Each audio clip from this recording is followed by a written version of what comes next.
माँ भाग्यवान कहते हैं, हम पूर्वज हर वर्ष केवल आशीर्वाद देने ही आते हैं, लेकिन यदि श्राद्ध न किया जाए, हमें तर्पण न दिया जाए, तो हम शांति लेकर नहीं लौटते, बल्कि श्राप बनकर वापस जाते हैं। आज हम आपको सुनाने जा रहे हैं पितृपक्ष की अद्भुत और पावन कथा। ऐसी कथा जिसे सुनने मात्र से ही मनुष्य के जीवन के सभी पाप नष्ट हो जाते हैं। जो कोई भी श्रद्धा और विश्वास के साथ इस कथा को सुनता है, उसके जीवन से पितृदोष समाप्त हो जाता है। उसके दुख, दरिद्रता और विघ्न बाधाएं मिट जाती हैं। उसके घर में सुख, शांति और समृद्धि का वास हो जाता है और धन धान्य की कभी कमी नहीं रहती। कहते हैं कि यह कथा सुनने वाले को पूर्वजों का विशेष आशीर्वाद प्राप्त होता है। पितृपक्ष का महत्व अत्यंत गहरा है। शास्त्रों में वर्णन है कि इस पावन समय में हमारे पितृ स्वयं धरती पर आते हैं। वे अपने वंशजों से स्मरण और तर्पण की अपेक्षा करते हैं। जब हम विधि विधान से उनका पूजन करते हैं, तो वे प्रसन्न होकर हमें आशीर्वाद देते हैं। उनके आशीर्वाद से जीवन में शांति, सफलता और प्रगति का मार्ग प्रशस्त होता है। लेकिन यदि हम उन्हें भूल जाएं, तो उनका असंतोष हमारे जीवन में दुख और विघ्न बढ़ा देता है। इसीलिए पितृपक्ष केवल एक धार्मिक पर्व नहीं है, बल्कि यह हमारे पूर्वजों के प्रति कृतज्ञता प्रकट करने का सर्वोच्च अवसर है। यही महान कथा स्वयं भगवान श्री कृष्ण ने अपने प्रिय वाहन गरुड़ जी को सुनाई थी। जब गरुड़ जी ने विनम्र भाव से भगवान से प्रश्न किया, हे प्रभु, पितृपक्ष का इतना महत्व क्यों है? इसमें कौन सा रहस्य छुपा है? और क्यों कहा जाता है कि इसे मानने से जीवन के सारे दोष मिट जाते हैं? तब भगवान श्री कृष्ण ने मधुर मुस्कान के साथ कहा, गरुड़, पितृपक्ष का महत्व शब्दों में नहीं समा सकता। इसे समझने के लिए तुम्हें एक कथा सुननी होगी। केवल इस कथा के श्रवण से ही पितृदोष समाप्त हो जाते हैं और जीवन से दुख दरिद्रता दूर हो जाती है। इसके बाद भगवान श्री कृष्ण ने गरुड़ जी को वह अद्भुत कथा सुनानी प्रारंभ की। दोस्तों, आप भी इस कथा को ध्यानपूर्वक अवश्य सुनिए। इस कथा का श्रवण मात्र से मनुष्य के सभी पाप और दोष नष्ट हो जाते हैं। पितृदोष से मुक्ति मिलती है। सभी प्रकार के आरण समाप्त हो जाते हैं। धन, धान्य और संपत्ति की प्राप्ति होती है। संतानहीन को संतान का सुख मिलता है और जीवन में सुख शांति का संचार होता है। यह कथा इतनी महान है कि विशेषकर पितृपक्ष में इसका श्रवण अवश्य करना चाहिए। श्री कृष्ण कहते हैं, हे गरुड़, यह बहुत प्राचीन काल की कथा है। एक राजा थे, नाम था रुचि। उन्होंने संसार के मोह माया का पूर्ण त्याग कर दिया था। निर्भय होकर ब्रह्मचर्य का पालन करते हुए वे पृथ्वी पर विचरण करते। संसार की सारी भोग विलास की वस्तुएं उन्होंने छोड़ दी थीं। घर गृहस्थी से नाता तोड़ लिया था। वे केवल एक समय भोजन करते और अधिकांश समय वन में ही ध्यान व तपस्या में व्यतीत करते। जब पितृगणों ने देखा कि राजा रुचि ने ऐसा वैराग्य धारण कर लिया है, तो वे अत्यंत दुखी हो गए। उन्होंने सोचा, हमारा वंशज यदि इस प्रकार संन्यास ले लेगा, तो वंश की वृद्धि कैसे होगी? हमारा कुल आगे कैसे बढ़ेगा? इस प्रकार तो वंश समाप्त हो जाएगा। इस चिंता से व्याकुल होकर पितृगणों ने निश्चय किया कि वे स्वयं जाकर राजा रुचि को समझाएंगे। वे चाहते थे कि राजा फिर से गृहस्थ जीवन अपनाए और वंश की रक्षा करें। एक दिन जब राजा रुचि गहन ध्यान और तपस्या में लीन थे, तभी उनके समस्त पितृग वहां प्रकट हुए। उनका तेज ऐसा था मानो चारों दिशाएं प्रकाशित हो उठीं। राजा रुचि ने जैसे ही आंखें खोलीं, अपने सामने 4 दिव्य आत्माओं को खड़ा देखा। वे आश्चर्यचकित रह गए और श्रद्धापूर्वक प्रणाम करके बोले, हे महान आत्माओं, आप कौन हैं? किस कारण से मुझे दर्शन देने पधारे हैं? दिव्य आत्माएं प्रेमपूर्ण स्वर में बोली, वत्स, हम तुम्हारे पितर हैं। तुम्हारे इस कठोर वैराग्यपूर्ण जीवन से हम अत्यंत दुखी हैं। इसी कारण हम तुम्हारे सामने प्रकट हुए हैं। यह सुनकर राजा रुचि भावुक हो उठे। हाथ जोड़कर विनम्रता से बोले, हे पितृगण, आपके दर्शन से मैं धन्य हो गया, परंतु मेरे आचरण से आप क्यों दुखी हैं? कृपया मुझे बताइए कि मुझसे कौन सी भूल हो गई है। पितरों ने गंभीर स्वर में उत्तर दिया, वत्स, तुमने विवाह क्यों नहीं किया? विवाह ही स्वर्ग और मोक्ष प्राप्ति का श्रेष्ठ मार्ग है। गृहस्थ आश्रम के बिना मनुष्य का पूर्ण कल्याण संभव नहीं है। गृहस्थ में रहकर ही देवताओं, पितरों, ऋषियों और अतिथियों की सेवा की जा सकती है। विवाह और संतान के बिना मनुष्य देव ऋण और पितृ ऋण से मुक्त नहीं हो सकता। यदि संतान नहीं हुई तो मृत्यु के बाद तुम्हें स्वर्ग की प्राप्ति असंभव होगी। तुम्हें नरक भोगना पड़ेगा और अगले जन्म में भी दुख सहना पड़ेगा। यह सुनकर राजा रुचि ने शांत स्वर में उत्तर दिया, हे पितरों, विवाह दुख का कारण है। विवाह से मोह बढ़ता है और मोह से पाप। अंत में यही पाप मनुष्य को अधोगति की ओर ले जाते हैं। इसी कारण मैंने विवाह का त्याग किया है। स्त्री संग से मुक्ति नहीं मिलती। जो व्यक्ति अविवाहित रहकर विद्या अर्जित करता है और ज्ञान से आत्मा को शुद्ध करता है, वही श्रेष्ठ माना जाता है। इसीलिए मैंने ब्रह्मचर्य का मार्ग चुना है। पितरों ने धैर्य से समझाया, वत्स, तुम्हारी बात उचित है कि इंद्रियों को वश में रखना और आत्मा को ज्ञान से शुद्ध करना श्रेष्ठ है, परंतु यह कल्याण का पूर्ण मार्ग नहीं है। यज्ञ, तप और दान से पापों का नाश होता है। जो कर्म फल की इच्छा रहित होकर किए जाते हैं, वे बंधन नहीं बनते। पूर्व जन्म के कर्मों का क्षय केवल भोग से ही होता है। जब तक मनुष्य सुख और दुख दोनों का भोग नहीं करता, तब तक उसका कर्म क्षीण नहीं होता। तब महर्षि रुचि ने प्रश्न किया, हे पितामह, वेदों में तो कर्म मार्ग को अविद्या और माया का कारण बताया गया है। फिर आप मुझे उसी मार्ग पर क्यों भेज रहे हैं? क्या विवाह मुझे बंधन में नहीं डालेगा? क्या यह मेरे लिए अनिष्ट का कारण नहीं बनेगा? पितरों ने मुस्कुराकर कहा, वत्स, यह सत्य है कि कर्म भी अविद्या का एक रूप है, परंतु विद्या प्राप्त करना भी एक कर्म है। शास्त्रों में जो विहित कर्म बताए गए हैं, सज्जन पुरुष उनका उल्लंघन नहीं करते। उन्हीं का पालन करने से मोक्ष की प्राप्ति होती है। शास्त्रों में विवाह का आदेश दिया गया है। विवाह न करने वाला पुरुष मोक्ष का अधिकारी नहीं होता। संतान के बिना मोक्ष संभव नहीं है, क्योंकि केवल संतान द्वारा किए गए श्राद्ध कर्म से ही पितरों की तृप्ति होती है और पुरुष को मुक्ति प्राप्त होती है। इसलिए हे पुत्र, तुम विधि पूर्वक विवाह करो। यदि विवाह नहीं करोगे तो तुम्हारे सभी पुण्य कर्म व्यर्थ हो जाएंगे और तुम्हें विफलता ही प्राप्त होगी। यदि वंश नष्ट हो गया तो हम पितरों की आत्माएं भी अतृप्त रह जाएंगी और शांति नहीं पा सकेंगी। पितरों ने आगे कहा, वत्स, विवाह करके संतान उत्पन्न करने से ही तुम हमें संतुष्ट कर सकोगे। यह तुम्हारा धर्म और कर्तव्य है। पितरों के ऐसे वचन सुनकर राजा रुचि के हृदय में ग्लानि जाग उठी। उन्होंने निश्चय कर लिया कि वे विवाह करेंगे, लेकिन फिर उन्होंने धीरे से कहा, हे पितृगण, अब मैं वृद्ध हो चुका हूं। मुझे कौन अपनी कन्या देगा? और वृद्धावस्था में विवाह करना तो और भी कठिन है। पितरों ने गंभीर स्वर में उत्तर दिया, वत्स, यदि तुमने हमारे वचनों का पालन नहीं किया तो हम पितरों का पतन हो जाएगा और तुम्हारी भी अधोगति होगी। इतना कहकर वे अदृश्य हो गए। पितरों के चले जाने के बाद राजा रुचि अत्यधिक व्याकुल हो गए।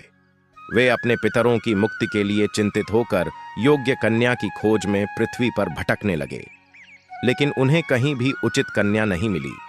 बार बार पितरों के शब्द उन्हें याद आते, वंश बढ़ाओ, हमें तर्पित करो। उनका हृदय व्याकुल हो उठता। विचार करने लगे, अब मैं क्या करूं? कहां जाऊं? कौन स्त्री मुझसे विवाह करेगी? बहुत देर तक मनन करने के बाद महर्षि रुचि ने निश्चय किया कि वे ब्रह्मा जी की तपस्या करेंगे। वे वन में चले गए और 100 वर्षों तक घोर तपस्या करते रहे। उनकी कठोर साधना से प्रसन्न होकर जगत पिता ब्रह्मा जी उनके समक्ष प्रकट हुए। ब्रह्मा जी ने कहा, हे रुचि, मैं तुम्हारी तपस्या से अत्यंत प्रसन्न हूं। जो भी अभिलाषा है कहो, मैं उसे पूर्ण करूंगा। ऋषि रुचि ने नम्र होकर प्रणाम किया और कहा, हे परमपिता, मेरे पितरों ने मुझे संतान उत्पन्न करने का आदेश दिया है, पर मुझे विवाह योग्य कोई कन्या नहीं मिल रही। कृपा करके मुझे एक कन्या प्रदान करें ताकि मैं विवाह कर सकूं और अपने पितरों का आरण चुका सकूं। ब्रह्मा जी मुस्कुराए और बोले, हे विप्र, तुम स्वयं संसार के प्रजापति बनोगे। तुम्हारे द्वारा प्रजा की सृष्टि होगी। तुम्हारे पितरों ने जो कहा है वह सत्य है। तुम्हें विवाह करना चाहिए। इस अभिलाषा को मन में रखकर अपने पितरों की पूजा करो। वे प्रसन्न होकर तुम्हें उत्तम पत्नी प्रदान करेंगे और तुम्हारी इच्छा पूर्ण होगी। इतना कहकर ब्रह्मा जी अंतर्धान हो गए। ब्रह्मा जी के वचन सुनकर आर्षि रुचि ने निश्चय किया कि वे पुनः अपने पितरों को प्रसन्न करेंगे। वे एक पवित्र नदी के तट पर पहुंचे। वहां एकांत में बैठकर उन्होंने अपने पितरों का तर्पण किया। तर्पण के बाद वे एकाग्रचित्त होकर अपने पितरों की भक्ति में स्तुति करने लगे। श्री कृष्ण कहते हैं, हे गरुड़, आर्षि रुचि द्वारा की गई यह स्तुति इतनी प्रभावशाली है कि जो कोई इसे केवल एक बार भी सुन ले, उसके अनेक पाप नष्ट हो जाते हैं और उसे पितरों का आशीर्वाद प्राप्त होता है। श्री कृष्ण कहते हैं, हे गरुड़, इसलिए तुम भी इसे ध्यानपूर्वक सुनो, तभी इस कथा के श्रवण का सच्चा फल तुम्हें मिलेगा। तब आर्षि रुचि ने घुटनों के बल बैठकर अपने पितरों की स्तुति प्रारंभ की। जो अधिदेवता के रूप में विद्यमान रहते हैं, जो श्राद्ध के अवसर पर श्रद्धा द्वारा तृप्त होते हैं, उन सभी पितरों को मैं प्रणाम करता हूँ। स्वर्ग में स्थित महर्षि गण जो भक्ति और मुक्ति की इच्छा से मानसिक श्राद्ध द्वारा पितरों को तृप्त करते हैं, उन सब पितरों को भी मैं प्रणाम करता हूँ। हे अग्निस्वाद, हे वर्ष पितर, हे आज्ञा पितर और हे सोमपति गण, तुम सब इस श्राद्ध में मेरे द्वारा तृप्त होकर संतुष्ट हो। हे पितरों, पूर्व दिशा के अग्निस्वाद पितर, दक्षिण दिशा के वर्ष पितर, पश्चिम दिशा के आज्ञा पितर और उत्तर दिशा के सोमपति पितर हमारी रक्षा करें। भूत प्रेत पिशाच और असुरों से हमें सदैव सुरक्षित रखें। विश्व भक्त आराध्य धर्मध्वज शुभानंद भूतकृत और भूति नामक 9 गणों को प्रणाम। कल्याण, कलद्र, श्रय, कलता, हेतु और अनघ नामक 6 गणों को प्रणाम। वर, वरेण्य, वरद, तुष्टि, पुष्टि, विश्वपात और धाता नामक 7 गणों को प्रणाम। महात्मा, महित, महिमा, महावान और महाबल नामक 5 गणों को प्रणाम। ऋषि रुचि की इस भावपूर्ण स्तुति को सुनकर समस्त पितृगण प्रसन्न हो गए। अचानक वहां एक दिव्य प्रकाश प्रकट हुआ। आकाश मंडल में चारों ओर अद्भुत ज्योति फैल गई, जैसे स्वयं स्वर्ग उतर आया हो। उस प्रकाश से संपूर्ण विश्व आलोकित हो उठा। आर्षि रुचि भाव विभोर होकर पुनः अपने पितरों की स्तुति करने लगे। तब पितरगण प्रसन्न होकर स्वयं उनके सामने प्रकट हुए। आर्षि रुचि ने पुष्प, गंध और नैवेद्य अर्पित किया। पितरों ने उन्हें स्वीकार कर आशीर्वाद देते हुए कहा, हे पुत्र, तुम्हारी स्तुति से हम अत्यंत प्रसन्न हैं। अब बिना संकोच अपनी इच्छा प्रकट करो। ऋषि रुचि नतमस्तक होकर बोले, हे पितृदेव, ब्रह्मा जी ने मुझे सृष्टि की रक्षा हेतु प्रजापति बनाया है। अतः मैं एक गुणवान, चरित्रवान और योग्य पत्नी की कामना करता हूं, ताकि संतान उत्पन्न करके अपना और अपने पितरों का आरण चुका सकूं। पितरों ने कहा, वत्स, इसी क्षण तुम्हें उत्तम और मनोरमा पत्नी की प्राप्ति होगी। उससे तुम्हें एक तेजस्वी, बुद्धिमान और बलशाली पुत्र उत्पन्न होगा, जो तीनों लोकों में प्रसिद्ध होगा। उसका नाम रोच होगा। उसके भी अनेक महापराक्रमी और पृथ्वी का पालन करने वाले पुत्र होंगे। यह आशीर्वाद देकर पितर अंतर्धान हो गए। तुरंत ही नदी के मध्य से एक अद्भुत दृश्य प्रकट हुआ। वहां से प्रमलोचा नामक अत्यंत सुंदर, मन मोह लेने वाली अप्सरा प्रकट हुई। उसका रूप ऐसा था कि जैसे चंद्रमा की किरणें पृथ्वी पर उतर आई हों। वह धीरे धीरे आर्षि रुचि के समीप आई और मधुर स्वर में बोली, हे तपस्वी श्रेष्ठ, वरुण के पुत्र महर्षि पुष्कर की एक अनुपम सुंदर कन्या है, जिसका नाम मानिनी है। मैं उसी रूपवती कन्या को आपके लिए भार्या स्वरूप प्रदान करती हूँ। आप उससे विवाह करें। उससे आपको एक अतिशय बुद्धिमान और धर्मात्मा पुत्र की प्राप्ति होगी, जिसका नाम मनु होगा। ऋषि रुचि का हृदय आनंद से भर गया। उन्होंने विधिपूर्वक मानिनी से विवाह किया। इस प्रकार प्रजापति रुचि ने पितरों की कृपा से योग्य पत्नी और वंश की वृद्धि पाई। श्री कृष्ण कहते हैं, हे गरुड़, इस प्रकार आर्षि रुचि ने अपने पितरों को प्रसन्न कर योग्य पत्नी प्राप्त की और वंश की वृद्धि की। इसके बाद मैंने तुम्हें पितरों को प्रसन्न करने के कई सरल और प्रभावशाली उपाय बताने का संकल्प किया है। ये उपाय पितृदोष का अंत करते हैं और परिवार में सुख समृद्धि का वास कराते हैं। पहला और सबसे महत्वपूर्ण उपाय तर्पण। तर्पण का अर्थ है पितरों को श्रद्धा से जल अर्पित करना। पितृपक्ष में पवित्र जल लें, उसमें काले तिल, दूध और कुश मिलाएं और पितरों का आह्वान करते हुए श्रद्धा से जल अर्पित करें।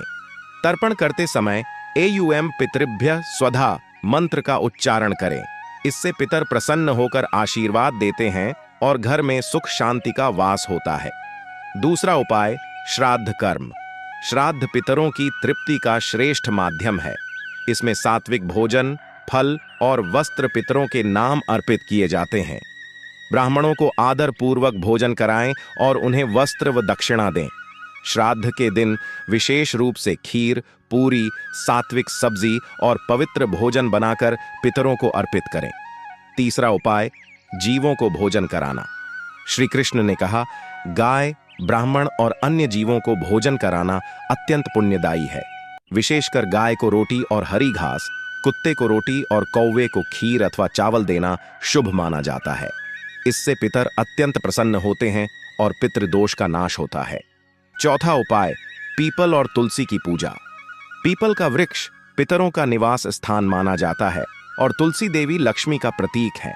श्राद्ध के दिन पीपल और तुलसी की पूजा करें और पीपल के नीचे दीपक जलाएं। इससे पितरों की आत्मा तृप्त होती है और वे परिवार को सुख, समृद्धि और आशीर्वाद देते हैं। पांचवां उपाय, पिंडदान। जो व्यक्ति पितृदोष से पीड़ित हो, उसे गया जी या अन्य पवित्र तीर्थ पर जाकर पिंडदान अवश्य करना चाहिए। गया जी में किया गया पिंडदान पितरों को मोक्ष प्रदान करता है। पिंडदान में काले तिल, कुश और चावल का उपयोग कर पितरों को अर्पण करें। इससे उनकी आत्मा को शांति मिलती है और वे अपने वंशजों को आशीर्वाद देकर संतुष्ट हो जाते हैं। श्री कृष्ण आगे कहते हैं, हे गरुड़, पितरों को प्रसन्न करने के लिए श्राद्ध पक्ष में व्रत रखना चाहिए। इस समय सात्विक आहार लेना चाहिए और ब्रह्मचर्य का पालन करना चाहिए। मांस, मदिरा और तामसिक भोजन का सेवन इस समय वर्जित है। श्रद्धा से भगवान विष्णु, महादेव और माता लक्ष्मी की आराधना करें। इनकी कृपा से पितरों की आत्मा को शांति मिलती है और वे प्रसन्न होकर आशीर्वाद देते हैं। पितरों को संतुष्ट करने का एक विशेष उपाय है अन्नदान और वस्त्रदान। गरीबों, ब्राह्मणों और साधुओं को भोजन व वस्त्र अर्पित करें। श्राद्ध पक्ष में किया गया यह दान मनुष्य को अपार पुण्य प्रदान करता है और पितृ दोष से मुक्ति दिलाता है। पितरों की कृपा से परिवार में सुख, शांति और समृद्धि बनी रहती है। पवित्र नदियों में स्नान करना भी अति शुभ माना गया है। विशेषकर गंगा में स्नान कर पितरों के लिए जल अर्पित करें। गंगा जल पितरों की तृप्ति का सर्वोत्तम माध्यम है। यह व्यक्ति के पापों को धो देता है, पितृदोष को समाप्त करता है और पितरों की आत्मा को शांति प्रदान करता है। तब वे अपने वंशजों को आशीर्वाद देते हैं। श्री कृष्ण ने कहा, पितरों को प्रसन्न करने का एक और श्रेष्ठ उपाय है सत्संग में भाग लेना और पवित्र ग्रंथों का पाठ करना। विशेष रूप से भगवद गीता के 11वें अध्याय का पाठ अत्यंत कल्याणकारी है। इसके श्रवण से पितरों को शांति मिलती है और उनका आशीर्वाद वंशजों पर सदैव बना रहता है। हे गरुड़, जो भी व्यक्ति इन उपायों को श्रद्धा और विश्वास से करता है, वह जीवन में सभी प्रकार के सुख, समृद्धि और शांति का अनुभव करता है, पितृदोष से मुक्ति पाता है और परिवार में मंगल और सौभाग्य का वास होता है। ऐसे मनुष्य के पितर सदैव प्रसन्न रहते हैं। तो दोस्तों, यही है गरुड़ पुराण में वर्णित पितृपक्ष की दिव्य और पावन कथा। यह हमें सिखाती है कि पूर्वजों का स्मरण, तर्पण और श्राद्ध करना हर मनुष्य का सर्वोच्च कर्तव्य है। पूर्वजों का आशीर्वाद ही हमारे जीवन को सुख, शांति और समृद्धि से भर देता है। यदि आपको यह कथा अच्छी लगी हो तो इसे अवश्य सुनाएं, साझा करें और अपने जीवन में इन उपायों को अपनाएं, क्योंकि जब पितर प्रसन्न होते हैं तो हमारे जीवन से सभी विघ्न और बाधाएं दूर हो जाती हैं।